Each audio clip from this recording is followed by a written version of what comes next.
Bill Gates امتحانات میں ہمیشہ امتیازی نمبروں سے پاس ہوتے تھے۔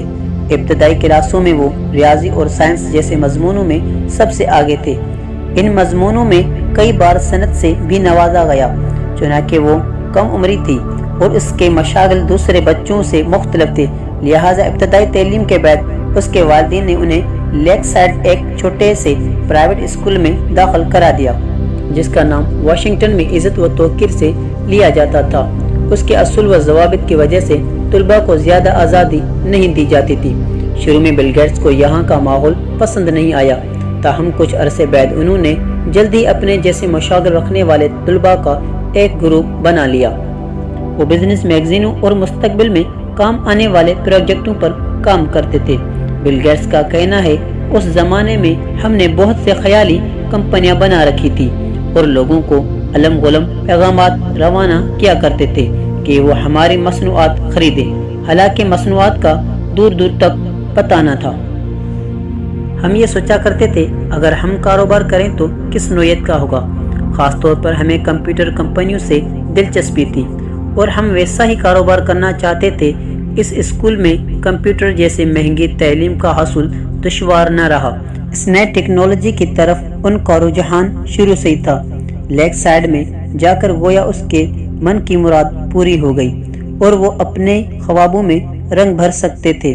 انہوں نے سب سے پہلے جو کمپیوٹر استعمال کیا وہ PDP اور DEC تھا۔ یہ کمپیوٹر جنرل الیکٹرک کمپنی کی ملکیت تھا۔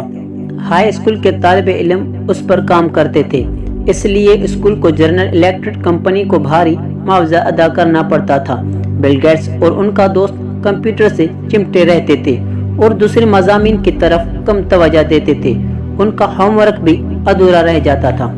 کمپیوٹر کو جب استعمال کیا جاتا تھا تو اس میں طالب علم کا نام اور وقت درج ہو جاتا تھا۔ جب اسکول انتظامیہ نے دیکھا کہ بل اور ان کا دوست دن کا زیادہ تر وقت کمپیوٹر پہ گزارتے ہیں تو انہوں نے کمپیوٹر کو استعمال کرنے پر پابندی لگا دی۔ اچھی تربیت اور تعلیم کے بنا پر بل گیٹس کو شروع ہی سے لوگوں کی خدمات کرنا اچھا لگتا تھا، بلکہ ایک طرح کا شوق تھا۔ اپنے اس شوق کی خاطر وہ بوائے اسکاؤٹ میں بھرتی ہو گئے۔ ان کی دلچسپیوں کی وجہ سے اسکول نے اسے لائف اسکاؤٹ کے خطاب سے نوازا۔ کم عمری میں اس اعزاز کو حاصل کرنا معمولی بات نہیں تھی۔ اس کے والدین کا سر فخر سے بلند ہو گیا۔ جب انٹرنیٹ متعارف ہوا تو انہوں نے سب سے پہلے GE ٹائپ کمپیوٹر استعمال کیا۔ اس انٹرنیٹ کا تعلق ٹیلی فون سے تھا۔ لائن اتنی دیر تک مصروف رہتی تھی جب تک کمپیوٹر کا تعلق انٹرنیٹ سے رہتا تھا۔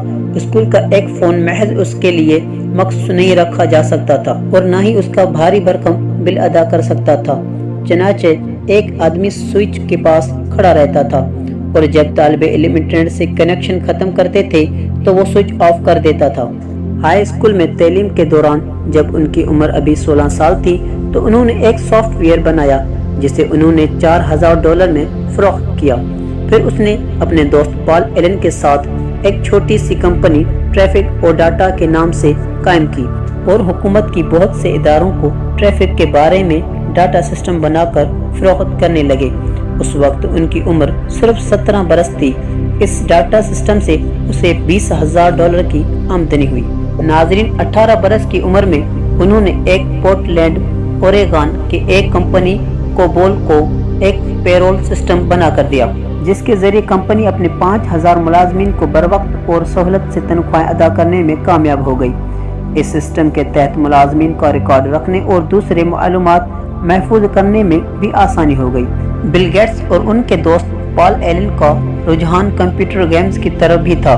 ابتدائی میں انہوں نے ایک خاص کمپیوٹر کی ایسی گیمز بنائی جس کے ذریعے پوری دنیا کو فتح کیا جاتا تھا۔ اس میں بحری جہاز، ہوائی جہاز، ٹینکوں وغیرہ کا استعمال ہوتا تھا، جبکہ بیک گراؤنڈ سے ایک کمانڈر کی آواز مسلسل آتی رہتی جو احکامات صادر کرتا تھا۔